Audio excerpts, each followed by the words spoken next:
感谢天恩师德，感谢老前人前老大德，感谢各位点师慈悲，感谢各位贤的诚心。Terima kasih atas ketulusan hati dari para bijaksana yang Hoshe hormati. Hari ini atas karunia besar dari langit sehingga kita bisa kembali belajar tentang Tao Te Ching ini, yaitu bab ke-28. Semoga para bijaksana semua dalam kondisi sehat dan dalam kondisi yang terlindungi. Tao Te Ching ini sudah tidak terasa sudah masuk ke chapter bab 28. Kitab Tao Te Ching ini mempunyai makna yang sangat unik sekali. Tao itu adalah hati nurani kita, Te itu adalah pelaksanaan kita, dan Ching itu adalah tidak berubah. Karena itu belajar Tao Te Ching adalah kita melaksanakan nurani kita terus-menerus tidak berubah. Maka sesungguhnya bisa menerapkan Tao Te Ching ini adalah merupakan keberuntungan yang luar biasa. Tentunya terlebih dahulu kita harus meyakini bahwa kita setiap orang adalah Buddha yang datang dari Nirwana, bahwa kita memang punya kapasitas kebudahan. Walaupun pada saat sekarang ini kita masih terikat oleh karma, masih terikat oleh masalah-masalah duniawi, belum pintar untuk menyelesaikannya dengan sempurna, kita masih diikat oleh serakah, oleh kerisauan, oleh hati hayal kita, dan masih menyebabkan penderitaan yang tidak ada habisnya bagi kita. Tetapi paling tidak ada satu hal yang sudah kita ketahui, bahwa semua itu tidak kekal. Semua itu sifatnya sementara. Hanya yang kekal adalah roh suci kita. Karenanya itu dalam belajar Tao Te Ching ini kita mampu untuk melepas. Kita mampu untuk tidak terikat di dalamnya. Apapun yang terjadi dalam kehidupan kita, seluruh kejadian itu akan kita jadikan sebagai sarana untuk membangkitkan kembali kapasitas kebudahan kita. Walaupun itu tidak mudah ya, karena itu bergantung kepada karma masing-masing orang. Dan juga badan yang sudah sekian lama mengisi karma-karma di bawah sadar kita. Kalau kita bayangkan satu kehidupan saja kita ketemu dengan berapa banyak orang, kita ketemu dengan berapa banyak masalah, kita bertemu dengan melihat, mendengar, dan merasakan berapa banyak hal. Cukup hanya satu kehidupan saja itu sudah begitu banyak sekali yang terisi di bawah sadar kita. Kalau seketika kita mau menghilangkannya, itu tentunya butuh proses, butuh waktu. Tetapi dengan keyakinan kita kepada diri sejati kita yang merupakan kebajikan yang langgeng, adalah Polo Miao Hui, kearifan sejati yang tidak berubah, kekal abadi, maka kita pasti bisa mencapainya. Kita dengan usaha yang sungguh-sungguh tidak berubah, tidak tinggal di dalam penderitaan, berusaha keluar dari itu dan memperbaiki kehidupan kita, maka otomatis kapasitas roh suci kita akan muncul. Dan kapasitas roh suci kita sekali muncul itu adalah langgeng, tidak berubah, dan merupakan sesuatu yang cemerlang. Bila dibutuhkan dia ada. Apapun masalah yang kita hadapi, semua ada jawabannya. Tetapi ketika masalah sudah selesai, kita bisa kembali kepada ketentraman yang langgeng. Begitulah yang dimaksud dengan kebajikan langgeng. Pada bait pertama ini, yaitu mengerti sifat maskulin tetap mengatur sifat feminim. Bisa menjadi sungai mengalir, tidak meninggalkan kebajikan, kembali ke keadaan seperti bayi. Sifat maskulin itu adalah yang, sifat feminim itu adalah yin, in, atau negatif. Setelah dari dari Tao itu kemudian melahirkan Te. Te itu melahirkan Yin Yang. Dari kapasitas kebajikan kita itu sudah berbeda dengan Tao. Tao itu yang melahirkan Te kita. Tao itu tidak berwujud, tapi Te itu berwujud. Te itu adalah sesuatu yang ada di roh suci kita. Contohnya adalah 8 kebajikan kita, 5 sifat luhur kita, itu semua orang punya. Nurani itu semua orang punya. Umumnya kita menyebutnya sebagai nurani, itu semua orang punya. Tetapi ketika masuk ke dalam Yin Yang, ke alam wujud, ke dalam bentuk dari tubuh jasmani ini, semua diatur oleh Yin Yang, oleh negatif dan positif. Ketika orang datang ke dunia ini tidak mengerti bagaimana caranya mengendalikan atau memahami Yin Yang, kerja dari Yin Yang ini, tentunya dia akan sangat-sangat menderita sekali. Dia akan menyimpan banyak sekali karma buruk di bawah memorinya, dan kemudian bukan menyelesaikan karma sebelumnya, tetapi akan menambah karma berikutnya. Karena apa? Karena umumnya kalau tidak mengerti cara kerja dari Yin Yang ini, maskulin dan feminim, maka orang akan berpihak sebelah. Misalnya contohnya saja kaum wanita. Kaum wanita terlahir feminim, kaum pria terlahir maskulin. Maskulin tentunya mempunyai sifat lebih keras, ya, lebih powerful. Feminim tentunya sifatnya adalah harusnya lebih halus, lebih lembut, lebih berperasaan. Tetapi ketika manusia tidak bisa memahami hakikat ini, maka yang kalau kita lihat gambar dari Yin Yang itu, di tengahnya ada satu garis itu, lingkaran, kemudian di tengahnya ada garis S itu seperti proses kehidupan manusia. Kita seperti kehidupan kita seperti berjalan menelusuri garis yang tengah itu, garis S itu. Kita lewat sedikit ke kanan sudah namanya terlalu yang. Kita terlalu ke kiri, kita akan jadi terlalu yin. Yang feminim, terlalu mengandalkan perasaan, terlalu mengandalkan ke perasaan dia, maka ketika sudah terlalu, dia akan yin yang kuat akan berubah menjadi yang. Itu secara otomatis. Karenanya itu wanita yang terlalu mengandalkan perasaannya, dia akan kehilangan akal sehatnya, logikanya. Ya, karenanya itu ketika seorang maskulin dia terlalu memaksakan atau keras hati, keras kepala, selalu mau menang sendiri, mau arogansinya tinggi, maka ketika yang kuat dia akan masuk ke yin. Kenapa?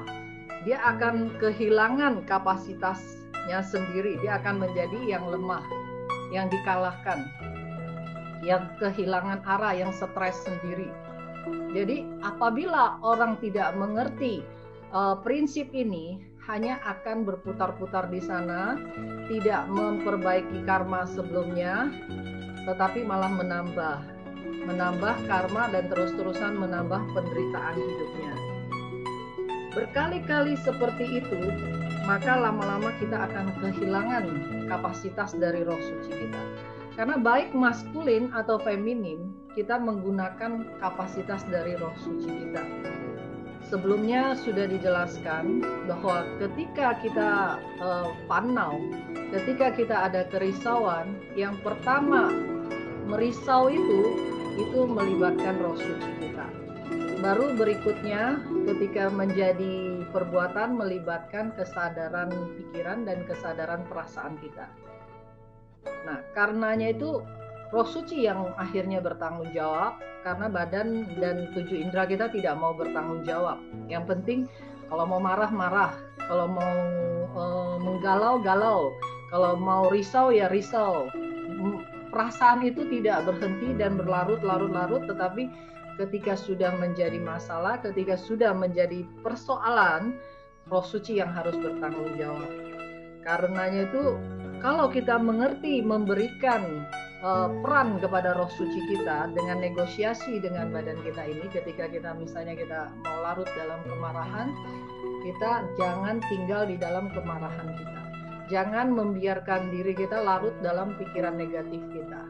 Jangan ambil yang terlalu kuat, atau jangan berpihak kepada yin yang terlalu kuat, karena pada dasarnya itu hanya akan mencelakakan diri kita. Ketika kita tidak berpihak, maka otomatis kita akan congyong, kita akan kembali ke tengah, kita akan bisa menyeimbangkan kita akan bisa netralkan diri kita. Jadi di dunia ini kita bisa nggak kena masalah? Pasti. Masalah datang kita hadapi, masalah selesai kita harus bisa netral. Kita tidak tinggal di dalam masalah itu. Mengapa setiap hari kita sembahyang selalu ada Chan Hui Wen? Chan Hui Wen itu apakah kita seperti kita sedang minta maaf melulu kepada Laomu? Bukan. Chan Hui Wen itu artinya adalah kita kembalikan pada poros tengah. Kita sadarkan diri kita bahwa jangan memihak ke kiri ataupun ke kanan. Setiap kali kita marah, jangan tinggal di dalam kemarahan kita, jangan tinggal di dalam pici mauping kita, tetapi kita bisa meminjam setiap masalah, setiap persoalan untuk menyelesaikan sedikit demi sedikit. Kita bernegosiasi dengan badan kita ini, kita bernegosiasi dengan perangai kita. Boleh nggak setelah saya marah ini saya berpikir kepada sisi baiknya? Jangan larut dalam kemarahan. Misalnya saja, bila saya memikirkan orang ini jahat, kalau saya terus berpikir dia jahat, saya tidak akan mengakui bahwa orang ini adalah bagian dari karma saya. Saya tidak akan mau menyelesaikannya, saya tidak akan mau mengikhlaskannya.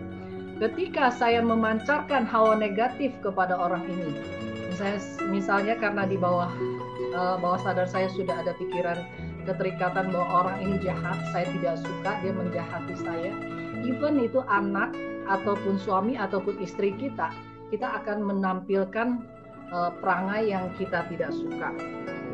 Ketika kita menampilkan perangai kita tidak suka, maka yen-chi-nya, ketenangan orang lain itu akan terganggu. Tadinya niat kita memancarkan rasa tidak suka ini mungkin hanya ingin memberikan pelajaran, hanya ingin ibarat katanya melampiaskan perangai kita. Tapi kita lupa bahwa kita adalah Buddha yang datang dari nirwana. Kita punya kapasitas kebudahan, kita punya yen-chi, kita punya energi murni. Kita berbicara pun, kita melihat pun, kita mendengar pun, semuanya kita menggunakan energi murni kita. Ketika kita marah kepada seseorang, kita tidak perlu keluar suara yang tegas, kita hanya cukup mendelikkan mata kita, memandang dia dengan tajam saja, memandang dia dengan kebencian yang sangat dalam saja.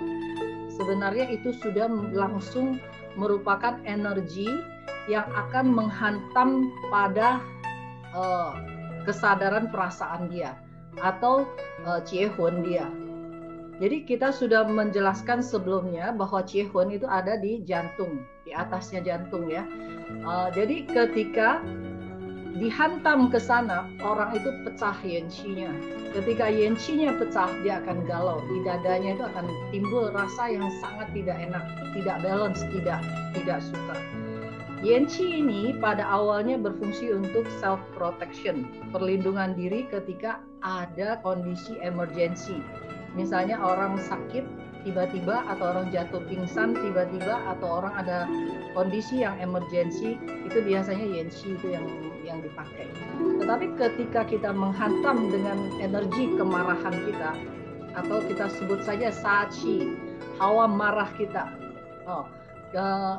hawa pembunuhan kita lampiaskan ke dia, maka otomatis orang lain juga tidak akan suka. Karena dia nggak bisa menahan galaunya dia nggak bisa menjadi fulfill, dia nggak bisa mendapatkan, dia tiba-tiba kehilangan keseimbangan.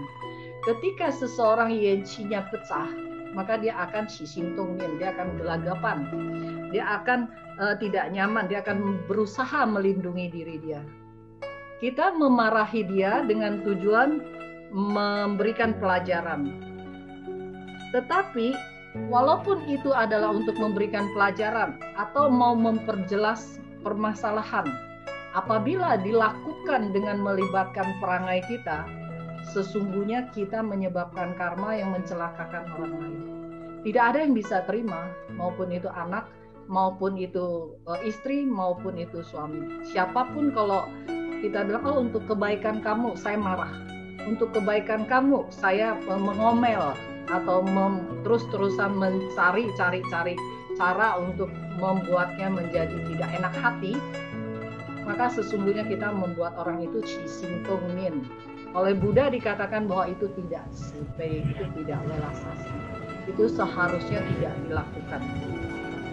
Tidak peduli kita ini termasuk maskulin atau feminim, pria ataupun wanita, kita tidak berhak untuk membuat orang lain menderita. Tetapi apabila kita tidak berhati-hati, kita melampiaskan, orang lain juga tidak tahu itu adalah kita mau disiuli atau mau diberi pelajaran, atau kita mau ciese, mau menjelaskan, memperjelas. Karena kadang-kadang siuli sama ciese itu bisa dianggap sebagai ciese, juga bisa dianggap sebagai siuli. Bisa dianggap dia mau memperjelas masalah, atau bisa dianggap dia sedang memberikan saya pelajaran. Ketika kita memancarkan energi buruk ini kepada orang lain dan menghantam dia punya energi murni, orang lain juga bisa melakukan hal yang sama. Dia juga akan melindungi diri dia, secara otomatis dia akan menghantam balik energi buruk kepada kita. Kebanyakan manusia, begitulah yang terjadi. Karma itu mulai terjadi. Karma itu tidak ada habis-habisnya. Tadinya kita ingin, oh ada masalah ya sudah timbul, ketika timbul kearifan saya, sudahlah saya tidak mau bertengkar, saya mau bicara baik-baik, saya ingin hidup tentram, apa segala. Ketika hati nurani kita timbul, kita bisa demikian. Tetapi ketika tingli kita tidak cukup, kapasitas kita tidak cukup, maka pada seketika kita bisa switching ke mood kita. Langsung bukan roh suci kita yang berperan, langsung switching ke mood kita yang berperan. Kalau sudah switching ke mood kita yang berperan, maka roh suci kita akan kehilangan kendali. Kearifan kita akan seperti tidak ada. Kita akan terus mengikuti perangai kita. Seberapa jauh karma membawa kita, seberapa jauh kita dibawa ke penderitaan. Karenanya itu neraka ada di dunia. Kita yang menciptakannya. Karena kita tidak sadar pada apa yang kita lakukan pada orang lain. Kita anggap kita baik, kita memukuli, kita memarahi orang di sekeliling kita, kita anggap kita berbuat baik. Tetapi pada dasarnya kita mencelakakan dia, karena nggak ada yang bisa terima. Dan kalau kita sudah sadar ini tidak sesuai dengan roh suci kita, walaupun kita melakukan kesalahan, kita harus cepat-cepat kembali fokus lagi kepada kapasitas kebudahan kita. Harus kembali kepada fokus pada pintu suci kita. Menetral lagi, perlahan-lahan menasehati diri kita sendiri. Membuat diri kita sendiri melepas, jangan terikat.